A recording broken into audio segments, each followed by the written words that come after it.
Good morning everyone. आज हम लोग जो क्लास किए इसके बाद हम लोग जो नेक्स्ट टॉपिक पढ़ेंगे उसके विषय में हम आप लोगों को बता दें कि नेक्स्ट टॉपिक हम लोग का कल का क्या सेशन रहेगा। तो आज हम लोग का बाल्यावस्था कंप्लीट हो गया, जिसको हम लोग 2 टाइप्स में डिवाइड करके देखे, पूर्व और उत्तर।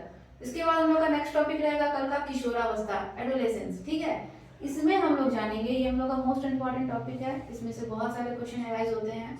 तो इसमें हम लोग जानेंगे कि किशोरावस्था की विकासात्मक अवस्था होती क्या क्या है। बालकों में किशोरावस्था यानी कि हम लोग का किशोरावस्था का एज क्या हो जाता है, हम लोग का कितना से कितना, 12 से 18 वर्ष। तो 12 से 18 वर्ष में बालकों में कैसे कैसे डेवलपमेंट होते हैं, बालकों का मानसिक विकास, शारीरिक विकास कैसे होता है, वो सब चीजों पे हम लोग यहाँ पे डिस्कस करेंगे। ठीक है, इस स्टेज में बालकों में देखिए पहला पॉइंट है दिया हुआ है पुनः तीव्र विकास। जैसे हम लोग जाने थे कि शैशवावस्था में बालकों का शारीरिक मानसिक हर एक विकास जो होता है बहुत ही तीव्र गति से होता है। इस स्टेज में भी बालकों में दोबारा वही सारी क्रियाएं जो होती है बहुत ही तीव्र गति से होती है। तो हम लोग जानेंगे कि बालकों का शारीरिक विकास, मानसिक विकास, ठीक है, उनका कॉग्निटिव डेवलपमेंट कैसे तीव्र गति से होता है और क्या क्या परिवर्तन आते हैं। अब क्या है, बालों का स्टेज बदल रहा है, वो शैशवावस्था में थे, अब वो बाल्यावस्था में सेकंड स्टेज में गुजरे, अब वो किशोरावस्था में आ रहे हैं, यानी कि 12 से 18 वर्ष की उम्र में आ रहे हैं। तो इस स्टेज में उनमें बहुत सारे परिवर्तन आएंगे, बहुत सारे बदलाव आएंगे। ठीक है, समाज के साथ उनको कैसे इंटरेक्ट करना है, क्या करना है, बहुत सारी चीजें उनको क्या करनी होती है, सीखनी होती है। ठीक है, बहुत सारी चीजें उनको नए नए चीजों को फेस करना होता है। तो इस स्टेज में हम लोग उसमें जानेंगे। इस स्टेज को हम लोग एक महत्वपूर्ण काल भी कहते हैं। क्यों कहते हैं? क्योंकि इस स्टेज में ना बालक जो होता है ना, वो ना ही बालक के ग्रुप में आ जाता है और ना ही वो बड़ों के ग्रुप में, अडल्ट के ग्रुप में आता है। तो इस स्टेज को हम लोग बहुत इंपॉर्टेंट काल कहते हैं। हम लोग को बालकों को इस स्टेज में कैसे ट्रीट करना चाहिए, क्योंकि वो अपने आप को बालक नहीं समझ रहे हैं और हम उनको एडल्ट नहीं समझ रहे हैं। तो उनको कैसे ट्रीट करनी चाहिए, उनके बातों को कैसे हम लोग को प्रेफरेंस देना चाहिए, कैसे उनको भी वैल्यू देना चाहिए, ये चीज़ों को जानेंगे। ठीक है, मानसिक विकास में भी बहुत ज़्यादा उनका क्या होता है, यहाँ पे तीव्र गति से विकास होगा। अहम केंद्रवादों का गुण भी इस स्टेज में बालकों में आता है, जैसे कि शैशवावस्था में रहता है, उसी तरह से इस स्टेज में भी बालकों में अहम केंद्रवाद का गुण विकसित हो जाता है। उनके व्यवहार में बहुत ज़्यादा हमको परिवर्तन मिलेगा, बहुत ज़्यादा। ठीक है, क्योंकि हम आप लोग को ऊपर वाले टॉपिक में क्या बताएं कि बालक इस स्टेज में जो है ना, इसको संधि काल कहते हैं। बालक अपने आप को बालक नहीं समझते हैं और हम लोग उनको एडल्ट नहीं समझते हैं। तो उस कारण से उनके व्यवहार में बहुत ज्यादा परिवर्तन आते हैं। अपने माता पिता बड़े से उनका बहुत ज्यादा विरोध हुआ रहता है। तो इस चीज को भी हम लोग नेक्स्ट क्लास में अच्छे से विस्तार से जानेंगे। अपराध प्रवृत्ति की भावना कहते हैं कि किशोरावस्था एक ऐसी अवस्था होती है जिसमें बालकों में इस स्टेज में इस रास्ते पर जाने की संभावना बहुत ज़्यादा होती है।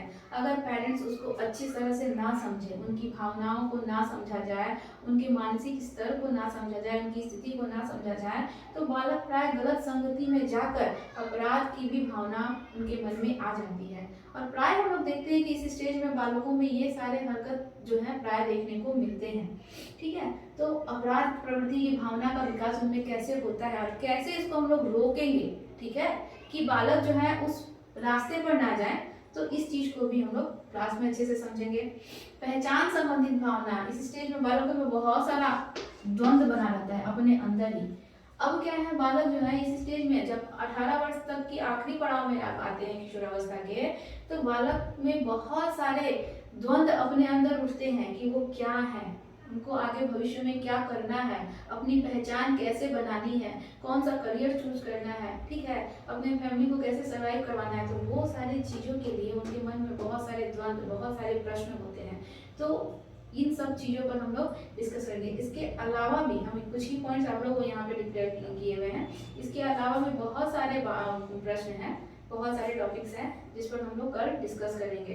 जैसे कि साथी संगी के प्रति गहरी मित्रता। हम लोग उत्तर बाल्यावस्था में क्या देखें कि साथी संगी के प्रति उनकी मित्रता की भावना होती है, लेकिन यह मित्रता फॉर एवर नहीं रहती है। इस स्टेज में जो उनका मित्रता की भावना आएगी या फिर उनका जो फ्रेंड सर्कल रहेगा वो उनका फॉर एवर, उनका वृद्धावस्था तक वो मित्र उनका मित्र बना रहेगा। तो और भी बहुत सारे टॉपिक हैं जिसमें हम लोग कल अच्छे से डिस्कस करेंगे। ठीक है, तो ये था हम लोग का किशोरावस्था की अवस्थाएं, जिसमें कि हम लोग नेक्स्ट क्लास में डिस्कस करेंगे। इसके बाद हम लोग का इसमें एक और टॉपिक है किशोरावस्था में शिक्षा का स्वरूप, क्योंकि हम जान रहे हैं कि इसको हम लोग तूफान, आंधी और तूफान का काल कहते हैं इस स्टेज को। तो इस स्टेज में बच्चे जो होते हैं अपने आप को संभालने में बहुत असक्षम होते हैं। तो हमें कैसी शिक्षा देनी चाहिए बच्चों को कि बच्चे जो है किसी गलत राह को ना चुने, किसी गलत मार्ग को ना चुने, ठीक है, उनका भविष्य का निर्माण हो सके, ठीक, उनका पर्सनालिटी डेवलपमेंट हो सके, समाज में उनका अपना एक भूमिका बन सके। तो इन सब के लिए हमें बच्चों को किस प्रकार शिक्षा देनी चाहिए, किस किस टॉपिक पे डिस्कस करनी चाहिए, बच्चों से कैसे कैसी कैसी बातें शेयर करनी चाहिए, उनके साथ कैसा व्यवहार करना चाहिए, इन सारे चीज़ों पर हम लोग नेक्स्ट क्लास में डिस्कस करेंगे। और होप सो कि हम लोग का ये नेक्स्ट टॉपिक जो है नेक्स्ट क्लास में कंप्लीट हो जाएगा। Okay, thank you.